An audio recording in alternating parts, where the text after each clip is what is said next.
ഇന്നെനിക്ക് പറയാനുള്ളത്, വീട്ടിലിരുന്ന് ഒരു വിഷയം പഠിപ്പിക്കുന്ന ടീച്ചറെ അച്ഛനും അമ്മയും മക്കളും കൂടി കുറ്റം പറഞ്ഞാൽ ആ വിഷയത്തോട് കുട്ടിയുടെ മനോഭാവം എന്തായിരിക്കുമെന്നാണ്.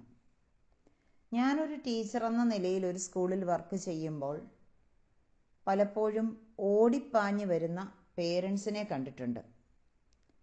അച്ഛനും അമ്മയും കുട്ടിയെയും കൊണ്ട് 10 മണിയാവുമ്പോഴേക്കും നമ്മുടെ അടുത്തേക്ക് വരികയാണ്, പ്രിൻസിപ്പലിൻ്റെ സീറ്റിലിരിക്കുന്ന ആളുടെ അടുത്തേക്ക്.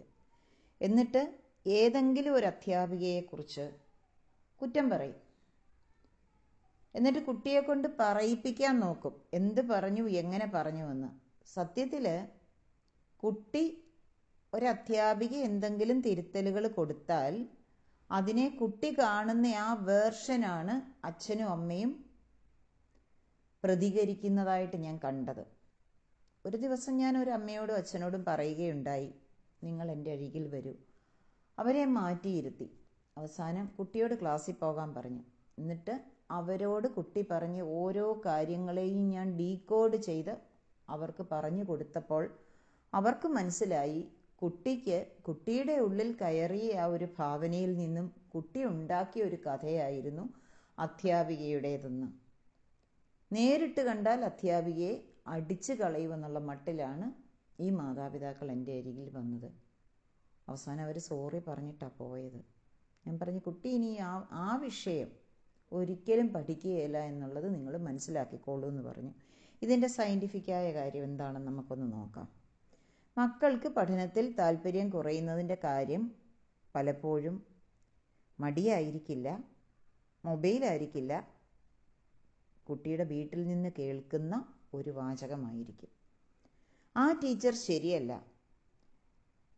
അവർ പഠിപ്പിക്കുന്നത് ആർക്കും മനസ്സിലാവില്ല, അവർക്ക് പഠിപ്പിക്കാൻ അറിയില്ല. ഇങ്ങനെ ഒരു വിഷയം പഠിപ്പിക്കുന്ന ടീച്ചറെ പറ്റി കുട്ടിയുടെ മുന്നിൽ കുറ്റം പറഞ്ഞാൽ കുട്ടിയുടെ മനസ്സിൽ എന്താണ് സംഭവിക്കുന്നതെന്ന് നമുക്കൊന്ന് നോക്കാം. കുട്ടി ആദ്യം ടീച്ചറെ മനസ്സിൽ നിന്ന് തള്ളിക്കളയും, പിന്നീട് ആ വിഷയത്തെ തള്ളിക്കളയും, അവസാനം പഠനത്തെയും എല്ലാം വിട്ടുകളയും. ഇതാണ് നമ്മൾ ഇന്ന് മനസ്സിലാക്കേണ്ട ഏറ്റവും വലിയ കാര്യം. കുട്ടിയുടെ മനസ്സിൽ ടീച്ചറുടെ ഇമേജ് തകരുകയാണ് ചെയ്യുന്നത്.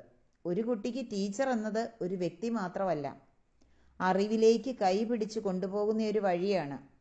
വീട്ടിൽ അമ്മയെയോ അച്ഛനെയോ നിരന്തരം ഒരു ടീച്ചറെക്കുറിച്ച് കുറ്റം പറയുന്നതായി കുട്ടി കണ്ടാൽ കുട്ടി ആ ടീച്ചറെ ബഹുമാനിക്കേണ്ടതില്ല എന്ന് ഉള്ളിൽ തീരുമാനമെടുത്തിരിക്കും. ടീച്ചറുടെ കുറ്റം അമ്മ പറഞ്ഞാൽ കുട്ടിക്ക് ആ വിഷയത്തിൽ പഠിക്കാനാവില്ല എന്ന് സാരം. അടുത്ത ദിവസം ക്ലാസ്സിൽ കുട്ടി ഇരിക്കുമ്പോൾ ആ ടീച്ചറെ കേൾക്കാൻ ഇടയാവില്ല കുട്ടി. ടീച്ചർ എന്തെങ്കിലും വിശദീകരിച്ച് പറഞ്ഞാലും കുട്ടിയുടെ അടുത്ത് ചെന്ന് സ്നേഹത്തോടെ പറഞ്ഞാലും കുട്ടിയുടെ മനസ്സിൽ ഒരു ശബ്ദമേ കേൾക്കൂ, കുട്ടി വിശ്വസിക്കുന്ന അമ്മയുടെയോ അച്ഛൻ്റെയോ ശബ്ദം. അവർക്ക് പഠിപ്പിക്കാൻ അറിയില്ല എന്ന് എൻ്റെ വീട്ടിൽ എൻ്റെ പെറ്റമ്മയാണ് പറഞ്ഞിരിക്കുന്നതെന്ന ശബ്ദം മാത്രമേ കുട്ടി അവിടെ കേൾക്കുകയുള്ളൂ. അവിടെ കുട്ടിയുടെ ശ്രദ്ധ കുറയും.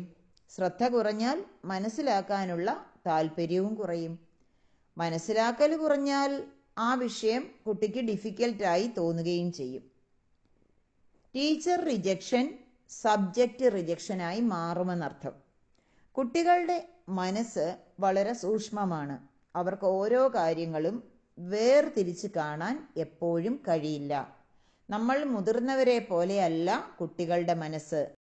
കുട്ടിയുടെ മനസ്സിൻ്റെ അരിപ്പയിൽ കുട്ടി ഉള്ളിലേക്ക് എടുത്തു വച്ചിരിക്കുന്ന ചില കാര്യങ്ങൾ ഫിക്സ് ചെയ്ത് വെച്ചിട്ടുണ്ടെങ്കിൽ ആ ഫിൽറ്ററിലൂടെ വെളിയിലേക്ക് വരുന്ന ആ ഒരു കാര്യം എന്താണെന്ന് വെച്ചാൽ കുട്ടിയുടെ ഫിൽറ്റർ തന്നെയായിരിക്കും അത് തീരുമാനിക്കുക. അപ്പോൾ കുട്ടിക്ക് പറയാനാവും, ഈ ടീച്ചറെ എനിക്കിഷ്ടമല്ല, അതുകൊണ്ട് ഈ ടീച്ചർ പഠിപ്പിക്കുന്ന സബ്ജക്റ്റും എനിക്കിഷ്ടമല്ല. ഇത് വളരെ അപകടകരമായ ഇമോഷണൽ കണക്ഷനാണ്. മാത്സ് ടീച്ചറെ വീട്ടിൽ കുറ്റം പറഞ്ഞാൽ കുട്ടി മാത്തമാറ്റിക്സിനെ വെറുക്കാൻ തുടങ്ങും. നമ്മൾ സാധാരണയായിട്ട് കണ്ടുവരുന്നത് മിക്കവാറും വീടുകളിൽ കുട്ടിക്ക് മാത്തമാറ്റിക്സ് പ്രയാസമാണെന്ന് ആവർത്തിച്ച് പറയുന്ന അമ്മമാരെയും അച്ഛന്മാരെയും അമ്മൂമ്മമാരെയും ഒക്കെയാണ് പണ്ട് മുതലേ. അതെത്രമാത്രം ദോഷം ചെയ്യുമെന്ന് ആലോചിച്ചോളൂ. ഇത് ദോഷം ചെയ്യുന്നത് ടീച്ചറെ അല്ല, കുട്ടിയെ തന്നെയാണ്, നിങ്ങളുടെ കുട്ടികളെ. ഇംഗ്ലീഷ് ടീച്ചറെ കുറ്റം പറഞ്ഞാൽ കുട്ടി ഇംഗ്ലീഷ് സംസാരിക്കാൻ പേടിക്കും. സയൻസ് ടീച്ചറെ കുറ്റം പറഞ്ഞാൽ കുട്ടിക്ക് സയൻസ് ബോറിംഗ് ആയി തോന്നും. അതാണ് വലിയ നഷ്ടം. ടീച്ചറിനെ മാറ്റാം, സ്കൂൾ മാറ്റിയാൽ മതി. പക്ഷേ ഒരു സബ്ജക്റ്റിനോടുള്ള വിരക്തി കുട്ടിയുടെ മനസ്സിൽ കയറിയാൽ അത് വർഷങ്ങളോളം തുടർന്നേക്കാം. ചിലപ്പോൾ അടുത്ത തലമുറയിലേക്കും കൊടുക്കാൻ സാധിച്ചെന്നിരിക്കും. കുട്ടി മാത്രമല്ല, കുട്ടിയുടെ പിൻഗാമികളും ആ വിഷയത്തോട് വെറുപ്പുള്ളവരായി മാറിയേക്കാം. കുട്ടിയുടെ സെൽഫ് കോൺഫിഡൻസ് താഴ്ന്നു പോകും. ഒരു വിഷയം പഠിപ്പിക്കുന്ന ടീച്ചറെ വീട്ടിൽ കുറ്റം പറയുമ്പോൾ കുട്ടി അതിനെ ഒരു എക്സ്ക്യൂസായി ഉപയോഗിക്കാൻ തുടങ്ങും. എനിക്ക് പഠിക്കാൻ പറ്റാത്തത് എൻ്റെ തെറ്റല്ല, ടീച്ചർ ശരിയല്ലാത്തത് കൊണ്ടാണ്.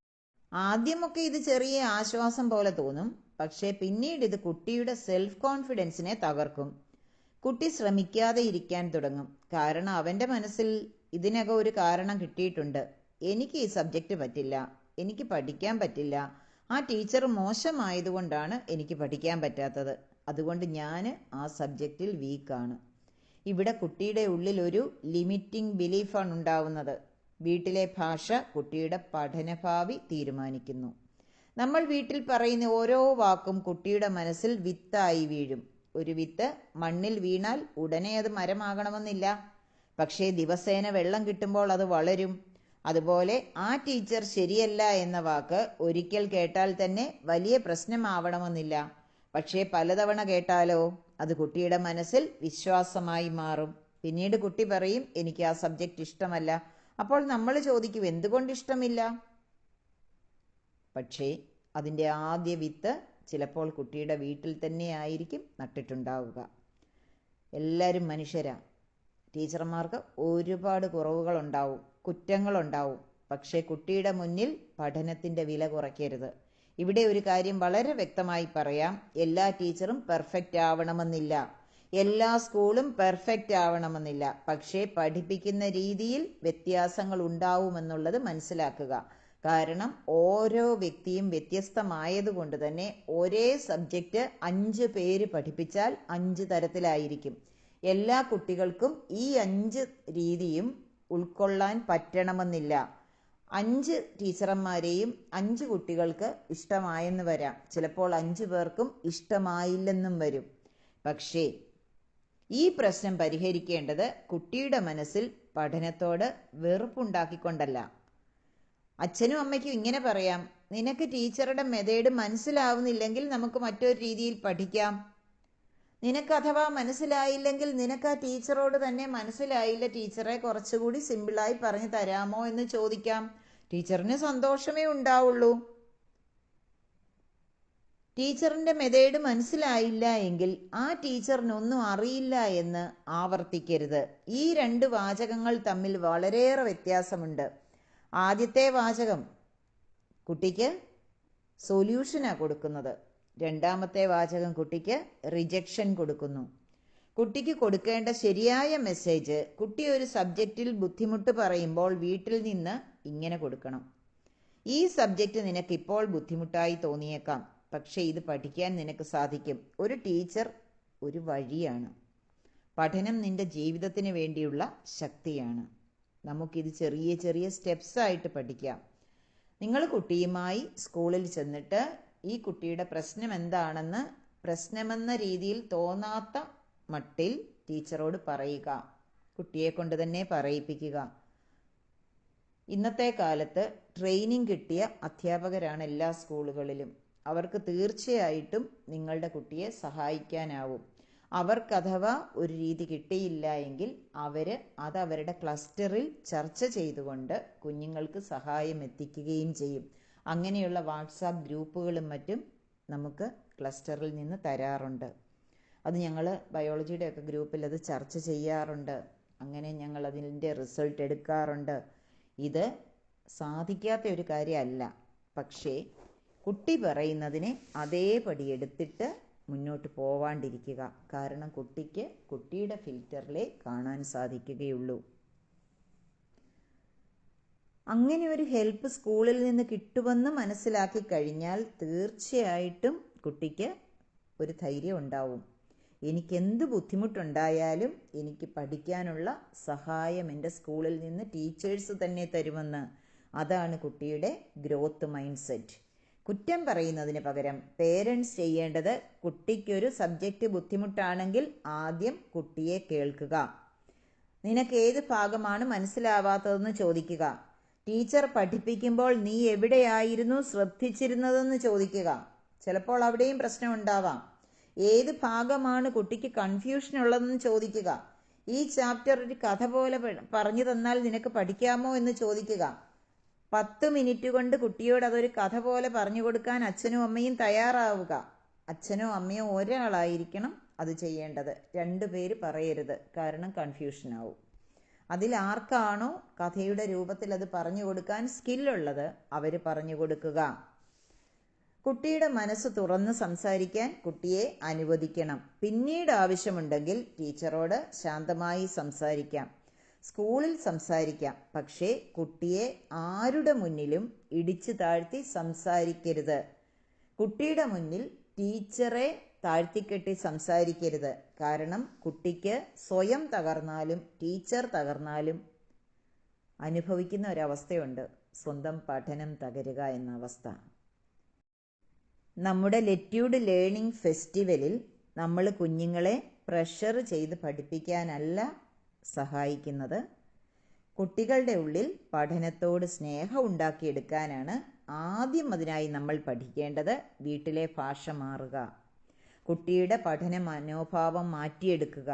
കുട്ടിയുടെ മുമ്പിൽ ടീച്ചറെ കുറ്റം പറയുന്നതിന് പകരം ടീച്ചറെ സപ്പോർട്ട് ചെയ്ത് പറയുന്ന രീതിയിലൊന്ന് പറഞ്ഞു നോക്കൂ. കുട്ടി ക്രമേണ ആ ടീച്ചർ പറയുന്നത് അനുസരിക്കാൻ തുടങ്ങും.